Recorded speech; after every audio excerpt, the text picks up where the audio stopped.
Hello, hello, hello, everyone. Happy Friday. Hope everyone survived and thrived on this trading week. We're just going to do a real quick peek in at the indices, and I'll show you a couple things that I am watching. So maybe you can look at some charts and then come back on Sunday at 3 p.m. Central, where we'll do an in-depth overview to prepare ourselves for next week. And remember, next week kicks off earnings season. So just want to give you something to think about, tonight and tomorrow and maybe Sunday morning as you're doing your prep, so we can all get prepared and positioned correctly for next week. By the way, if you are new here, please do consider surviving. Consider subscribing. I hope you're surviving. Ringing that bell and hitting the like button. Longer term viewers and members and people on the other platforms like Twitter and ShareVision. Please leave some comments and subscribe to those platforms and follow us on Twitter and do all that other fun stuff. Again, let's see. Hello, hello, Wavy. Another day of sell, sell, sell in the NASDAQ. Not so much in the Dow rallied. S&P was only down 24 basis points. It was a little back and forth in the S&P, but again, you have your high PE stuff getting sold until we get that another short squeeze, because you get shorts loading up then on some NASDAQ crap. So that'll probably get squeezed again next week, and then we'll probably have the big rollover. Options 22, hope you had safe travels. Glad you are back home. Again, it was George, right? Geo Mission George, afternoon, great advice this morning. Sitting out was the best. Yes, again, if you don't have anything to do, you don't have to trade. Sometimes the best trade is no trade. Again, just because the market's open doesn't mean you have to trade it. You wait for the setups, you wait for your setups, and then you execute on those. If there are no good setups, you don't do anything. You can always watch the price action. You can always practice some stuff. You can always back test some stuff. You can always research some stuff. Or you can just take the day off. If you go into the morning and go, this is a bunch of crap, take the day off. There'll always be another trading day. It's what's great about being a trader or a day trader, or a swing trader, even an investor. Maybe you might have to reposition some things in the morning or in the afternoon before the close, and otherwise the rest of the day you can chillax. So let's just take a glance at this real quick. Again, we'll do the in-depth thing on Sunday. The S&P down 26 basis points, nearly an inside day, not exactly because it made a higher high. We'll just peek in on the price action. Again, we had the double selling off with momentum bars. Look at that. I actually hate when it gets into the tick, because it's so hard. If you have resting orders there, you might not get filled. But that was a pretty accurate thing. Then there's actually another little topping pattern into the close, but this was more of a distribution day. It's still holding up above its first head and shoulders signal, and I'm still watching for a rally next week. Holding the 200. Remember, the 200's an area, lots of buying pressure in down here, and we still have the flag pattern in play. So we will be doing some more analysis on that next week. NASDAQ, which has the high PE stocks, which get hurt, especially unprofitable tech, is, those are the ones getting hit with the interest rate expectations and interest rates rising, but still retesting yesterday's low. Not breaking below it. Again, now you have a triple bottom. Again, we had the little double in the morning, hit all those targets. So that was essentially the trade. That was the trade. By the way, this is a triple bottom, but I'm taking it with a grain of salt.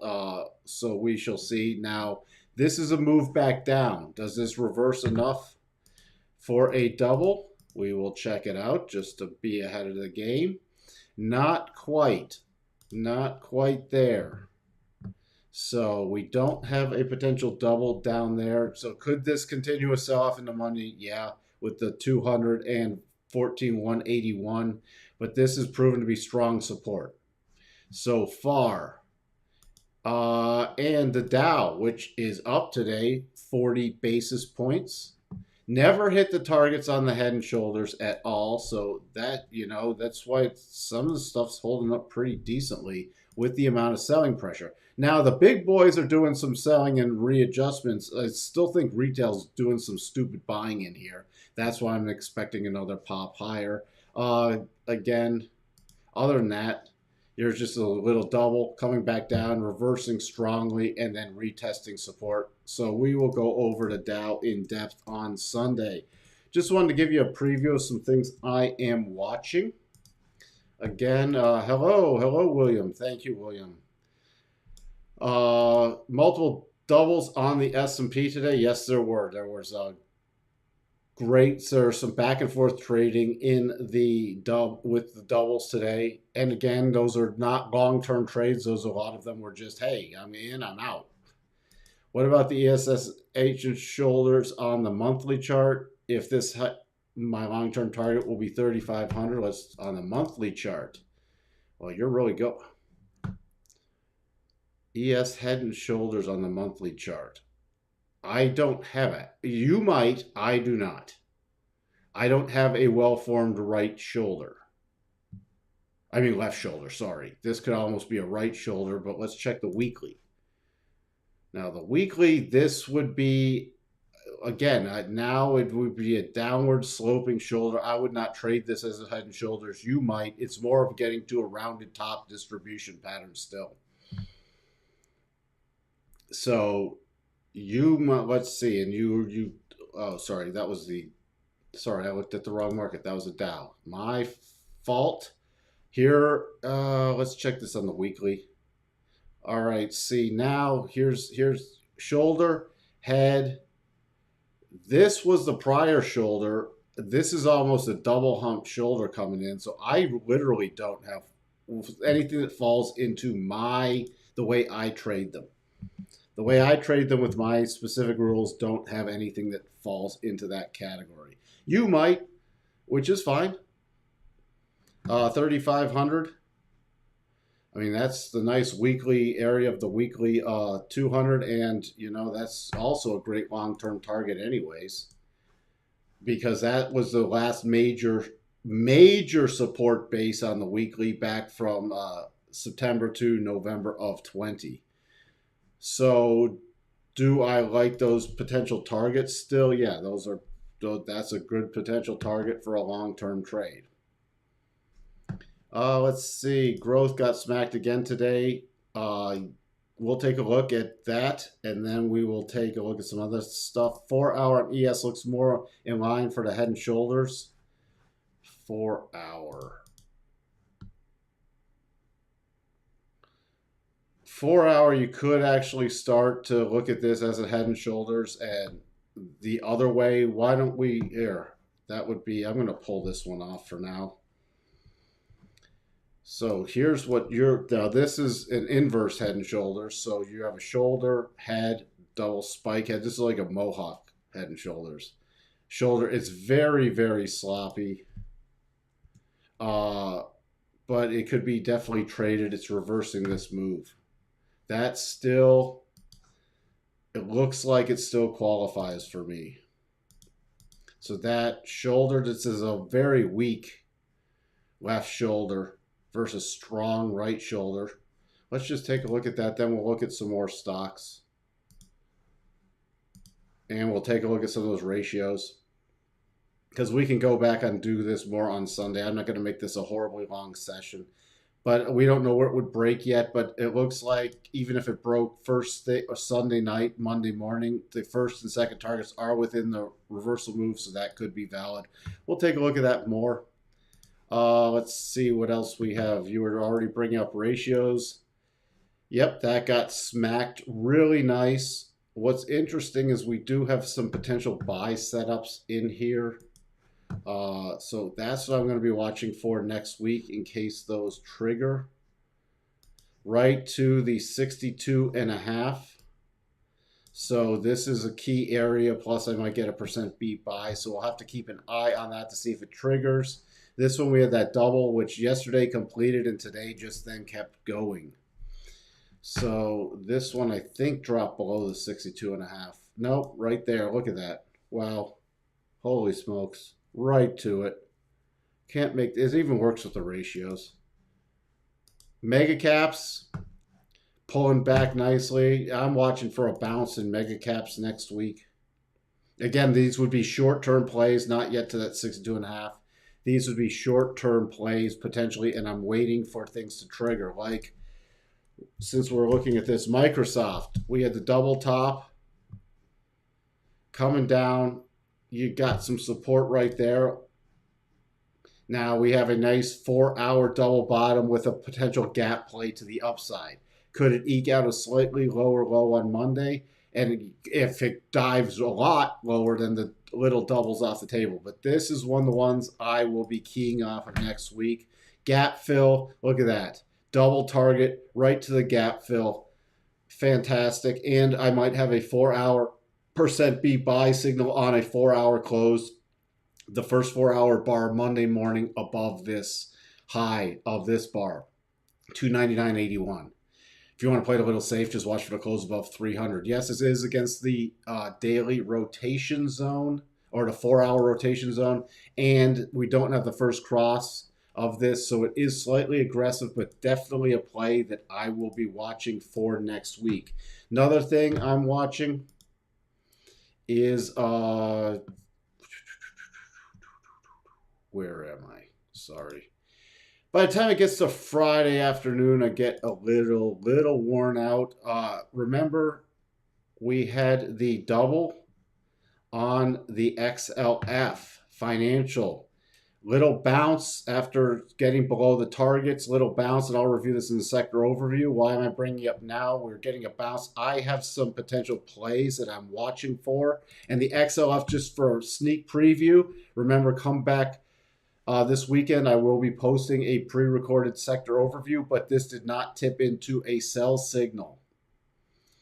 So financials are still a buy. Financials have earnings coming up also, but look here. Here's a couple things I'm watching. Morgan Stanley, we have a longer-term potential double, which may never trigger, but right now, this actually triggered an aggressive buy signal. Yes, it is against the daily rotation zone. Even if it pulls back, it's fine. The stop has to go below yesterday's low. But this could be due for a little bounce play in here. There are some, if you follow DeMarc stuff, there are some buy signals from DeMarc stuff in here, which is pretty good for coming out of here. Also, you see cycle bottoms right here turning up, starting to turn up. We already got that %B buy and the RSI turning up. So we have a number of things that we could get a nice little bounce play in this. And then if it does get a stronger rally, we could try to roll it into something bigger. But that's doubles a long way off. That's one I am keeping a really close eye on going into next week. Another more even aggressive play, Citi triggered a buy signal today. Again, a %B with the cycles rolling up and RSI coming up out of deeply oversold condition with a bounce play again against the rotation zone. So you have to be a little nimble here, but this could be in for a nice little decent bounce. Also, because look at Citi on that weekly basis, and earnings are on March. Wait, hold on. Let me get to this one. Earnings are coming in the 14th of April. So it could even get a nice little bounce into earnings. Couple things just to keep an eye on if you're looking for some aggressive plays to do. What else? What else do we have? Just taking a look at some of the other mega caps. Apple's actually triggered a double top, but not been able to sell off, and no stock buybacks this week. So Apple holding up pretty decently, and on a close above today's high on Monday it would actually still be a daily rotation zone buy signal. So gonna watch for that one. What else? Let's see if what else we have. CPI on Tuesday could send us down some. It could. We'll see. We'll look at that more on Sunday. NVIDIA continued down and closed below 62.5 on the latest swing. I was going to call up NVIDIA also, because that's one I am not watching.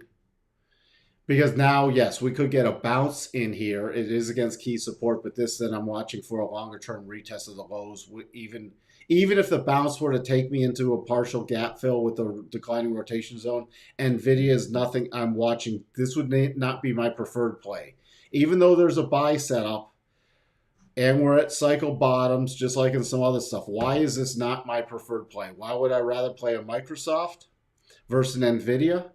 Because Nvidia, it couldn't hold the 200 again. It's got the declining rotation zone. Yes, it has an aggressive buy setup, but this could just be a very weak sauce bounce. It's got a gap fill too here, so it could just be a weak sauce bounce into the gap fill and then a rollover play versus something like a Microsoft, which we have that potential 4-hour double and the gap fill play, which could easily take me back to 310. So between the two, if you said, Mike, you have to take one trade and you have Nvidia or Microsoft, it would be Microsoft all day long, not Nvidia. Can we look at CF stock real quick? Sure we can, William. CF, if I could type. CF. Again, back to the daily rotation zone. There was a %B buy right there out of the daily rotation zone and coming up to test this. Is this that doubled? No, I haven't looked at this in a little while. This getting oversold cycle tops, but could this easily, if it does pop above this 109.51, I would definitely, if you were long here, again, can't give specific trading advice. Personally, I would be taking something off the table and raising stops. Not the whole thing yet, because here's your next reverse harmonics. 112.40 would be the next stop raise, 114.99, and I'd be trailing a stop on that pretty closely, at least below the daily rotation zone for a long-term play. So CF still moment, just start getting into cautious mode because it's looking a little toppy here. If you wanted a tighter stop, I just keep it below about 102 area. There is some decent selling pressure up here, but again, you're trading with a strong trend, and everything's getting very toppy on it. So I would not give a lot back. This is something I'd also watch for a longer term play on a pullback.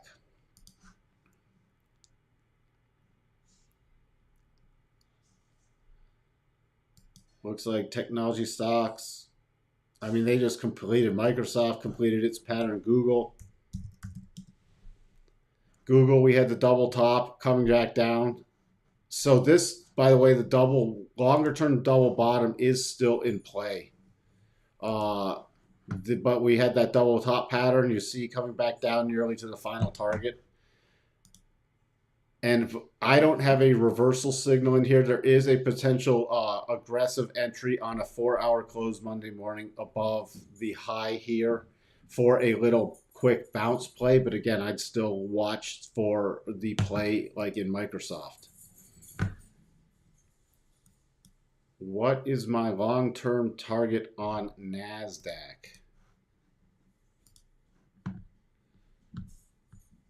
Again, my longer-term targets, my initial longer-term target is at 1290 on the next down leg. And longer term,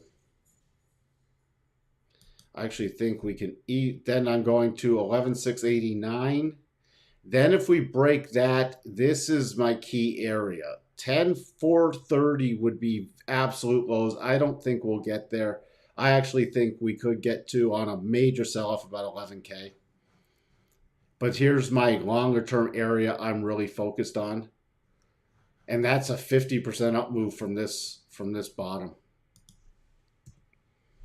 But my next targets are still here. They're still the same targets from before, 12,090. Uh, Twitter. I was looking at this. Twitter, I'm still watching for the full gap play here. You see into the, I would not be surprised if we got a slight bounce up, but longer term, I still think we're going to fill at least this gap down to about 41. And this is now, see, everybody who bought the Elon news is underwater too. So there's going to be some people bailing on this who don't have any risk tolerance. And I would not have chased this higher anyways. So I think you're going to get some selling pressure still on any bounce. And we will get, I'm still waiting for below that 62.5 for a shorter term gap fill play, especially because that's going to take out the 4-hour rotation zone also. And it's right at that daily. So that would be trading within the daily, and then I wouldn't be just surprised to see the collapse back down. Because there's nothing, earnings are coming out at the end of April, so that's still 3 weeks off. So you could get some downward pressure and then a slight rally into earnings. Hello, Amit. Great memory. Yep, George. Thank you for just reinforcing. Geo mission is George. I like to have it reinforced. I'm glad you're here. ARC, which gap gets filled first? Well, ARC had this. Let me pull off a little of this real quick so we can see. ARC had this double top pattern. I had it on my other charting platform.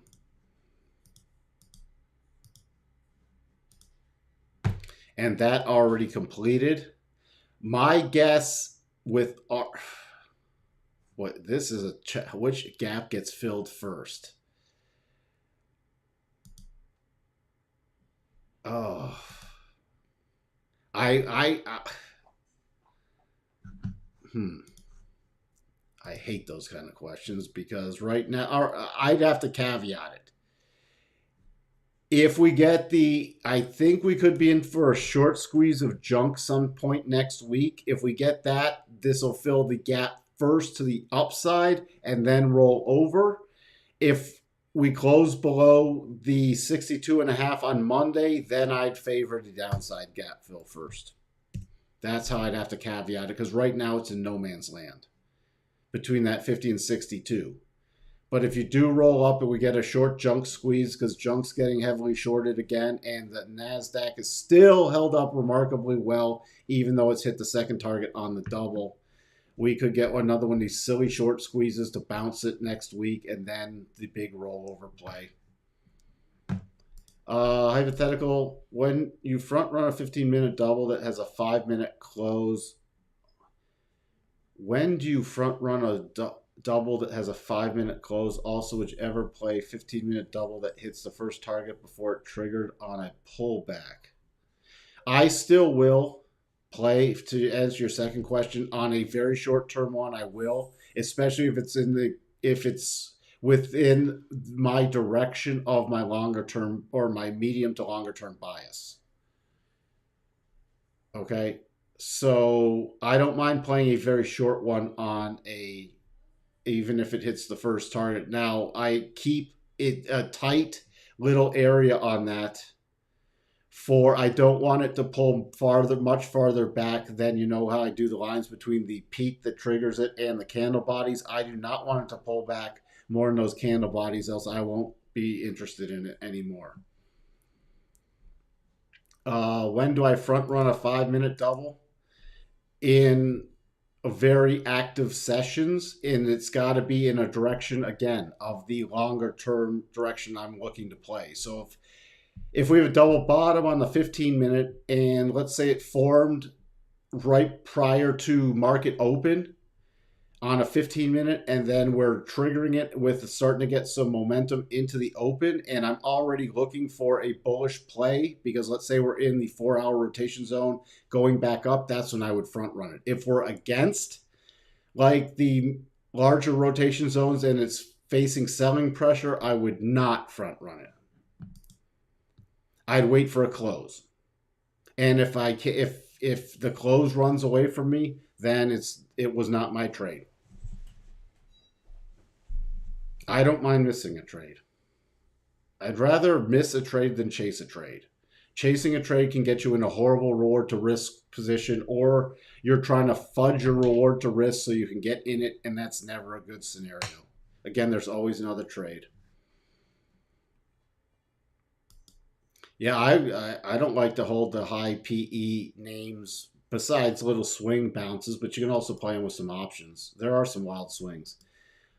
I'm looking for a short opportunity. USD JPY is approaching weekly resistance. Well, let's take a look. I should set up a forex. Yeah, this could be interesting. I haven't set up. That's been a monster run. A monster run. Wow. I've been watching this, but I have not been updating it on this platform. This could be into a very strong toppy area. Again, even if it pushes higher next week, you got divergences, you got cycles going to roll over, and you have a major potential double top in here. Does that have to trigger right away? No, but it's something I'm watching with waning momentum to at least retest the into this weekly or the daily rotation zone, and that wouldn't even reconnect with the weekly rotation zone. So I like that play, potential play, Rich. There could be an interesting thing, especially, let's see, on a shorter term 4-hour basis. You start breaking down. I mean, this is some significance right in here. You start breaking down below there, that could be an interesting play. And look at that. That's right at the daily rotation zone. Below 123.37 could be an interesting play, because then you could run it down here. You have some clear path. Little stopping point in here. But other than that, this little horizontal channel it broke out from. But other than that, then you have clear path back down there. Interesting play right there. Nice one, Rich. Sterling, MO's monster move. Couldn't get to my second harmonic extension this afternoon. May have a little pullback here to start in the short term if growth rallies. Yeah. Again, we're long. MO. I'm watching this again. Chip away here, chip away here, chip away. Pausing bar now breaking through. Get longer term. I'm watching for stuff, but could this easily pull back even to the daily climbing rotation zone? Yeah. I mean, my stop is back down in this area for the longer term play.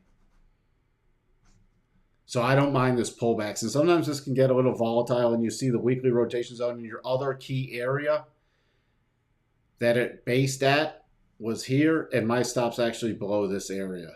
So that's just a long-term play. You just do get, so especially if growth kicks in again, you could get a multi-day pullback like these. So I'm prepared for those. That's why I'm not running a very tight stop on it. But my next major target is this 55 area. I really like these basing plays that chip away at something, then break through. It's like growth has been in correction since late October 21, yet index barely corrected since January 2022. It's like mega cap is holding up the NASDAQ and S&P. A lot of the mega cap is still holding it up because you have a small percentage of stocks making up a huge chunk of the index. It's like seven stocks are making up close to 25%. So depending on what they do, and if they all get a rally on, it's going to really boost that index. Or if they get a major pullback, it will tank the index. Hey, Danjet, welcome. Yeah, that's just something. That's why I tell people when you're learning to trade some of these patterns, wait for the close until you really get them down. Because the more price action you watch, and then there's the nuances of when you get in, or when you don't wait for the close and everything else. But that just takes time and practice. You're better to wait for closes when you're first learning a pattern, because that triggers your high probabilities, and don't mind missing some of them.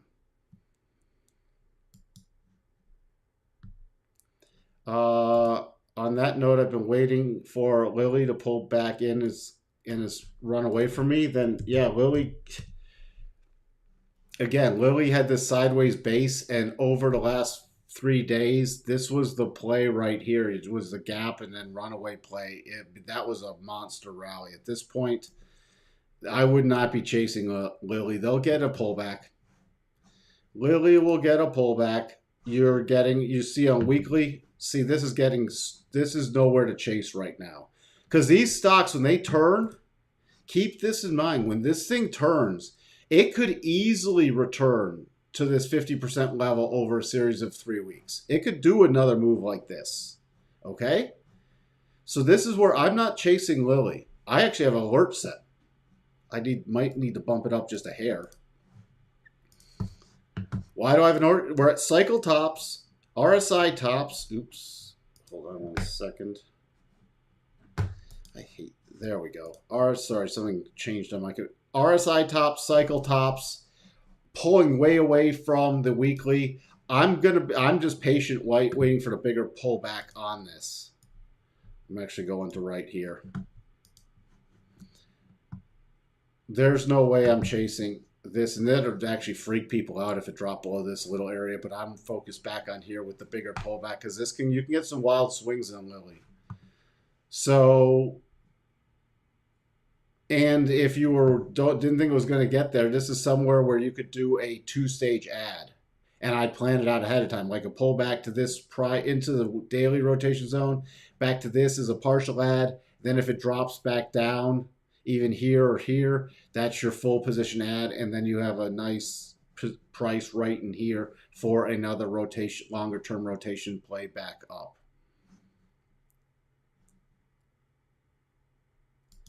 How do you see the lockdowns in China affecting us? Seems like the COVID situation is only getting worse for them. Yeah, something weird's going on with that too, because literally they went through supposed multiple variants that we've all been through, and they're now all of a sudden they're in these major lockdowns, like in super panic mode. Something's very odd with that, and it's just going to be more supply chain disruptions, which will cause issues, especially with shipping. And Shanghai's essentially closed, so we're going to see more supply chain constraints and shipping issues. So it's just going to keep pressure on inflation. And also, if you want to see other things, have you been following what's going on with the bird flu in this country, with the chickens, the turkeys, and everything, and eggs? Go start researching that one. That's going to be another shoe to drop in this country that will hit inflation too. It's like the perfect storm. So, do we have time for Boeing? Since you're a regular, William, it's not. If you're playing options, yes, it's bleeding out because it's not moving. I don't know you said you're long, but I don't know your exact position size. It's at cycle bottoms, but if you're playing options, your timing. I'd be watching right now for a little pop up with the gap fill play, but longer term, I am not bullish on this.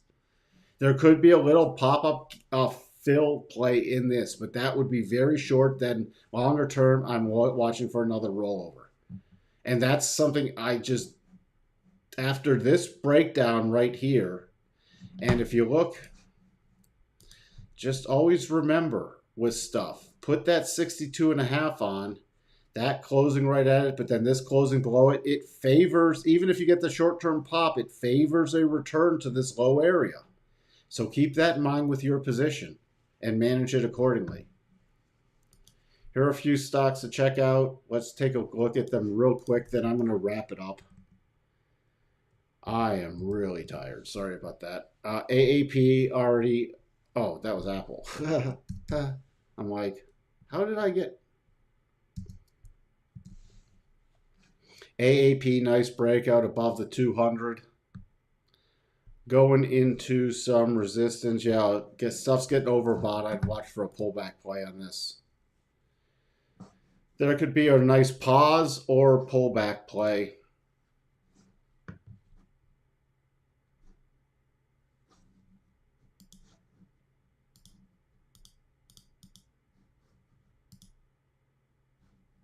Hitting those short-term harmonic. Yes, I'd watch for the. I'd start watching for a quick little pullback play in this advanced auto parts. I like trading this. This is fun trading. Sometimes with advanced auto parts, you can get some good swings in this, but this is, I would not chase it at this point. That's pullback to me. ZTS.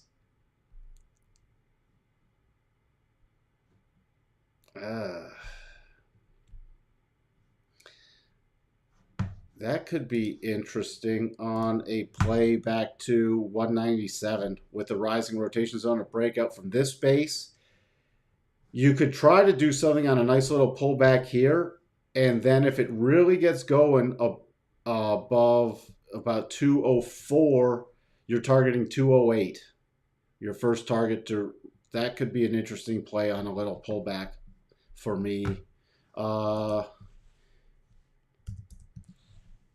BG, again, breakout to new highs. Hold on, let me get to here. Again, that would have to be, again, a lot of these things are entering potential cycle tops. Now, they're not rolled over yet, so I wouldn't be chasing aggressively here on some of these. I'd be watching for backfill plays. Especially with this one, likes to dip into the weekly rotation zone. So I would definitely be watching for another pullback play to your daily rotation zone that at least dips price action into that weekly area, and then watch for a buy. For example, this was a buy right here. Okay, this was a buy. This was a buy. So those are the kind of things I'd be watching for the pullback. There's got decent volatility. This was a buy. Actually, this was a buy right here. So those are the kind of things I'd be watching for on BG. HCA. Bounce back play in healthcare.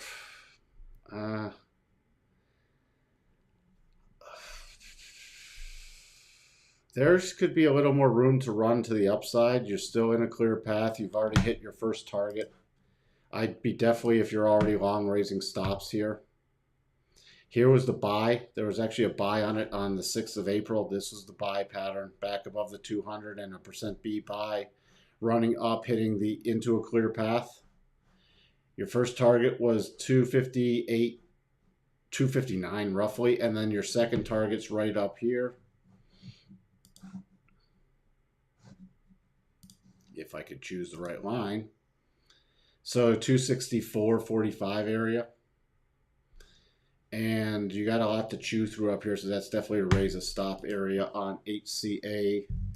TSCO. Love TSCO. Love myself some TSCO.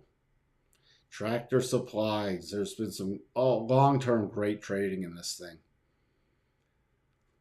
Breaking back out. I'm really interested in TSCO back above 238, back above here, which it keeps chipping away at. That's a play I'm really looking for in TSCO. Get above here, little pullback play could be very interesting for Tractor Supply. Tractor Supply, you see based here with that double coming back down and now chipping away at this price level again. That's a good long-term breakout play. And VET. I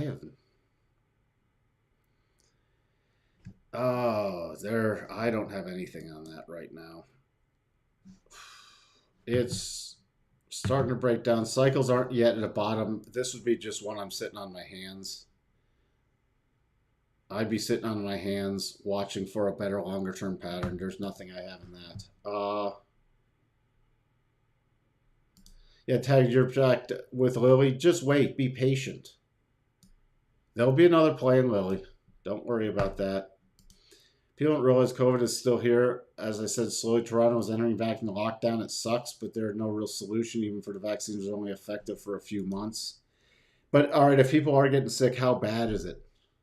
I mean, there's still cases around here, but generally they're mild, and a lot of people are done in a day or two. And there's the hospitalizations aren't there. That's why I'm really wondering what's going on in China, because they're ramping it up like it's like super bad. You are welcome, George. Hey, you have a great weekend. You have a great weekend, William. Have a great weekend. What a long week. Time to unwind and come back to this world of markets soon. Again, everybody who wants to join me Sunday afternoon, 3 p.m. Central Time, I will be here. We can look at some more stuff and do a little deeper dive into the indices. Until then, have a restful evening and a wonderful Saturday, and I'll see as many of you can show up. Yeah, I know, but you're telling me that there was literally hardly any cases for the past over a year, and now they're exploding. No, not buying it. Not buying it at all. Something's different.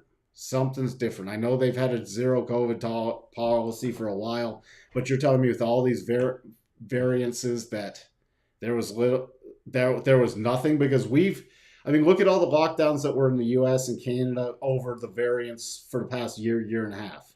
And you're telling me they barely reported any numbers, and now all of a sudden they're putting up mobile hospitals. They're complete locking down Shanghai like it's the end, like it just broke out. Something's weird. It's not making sense, and who knows?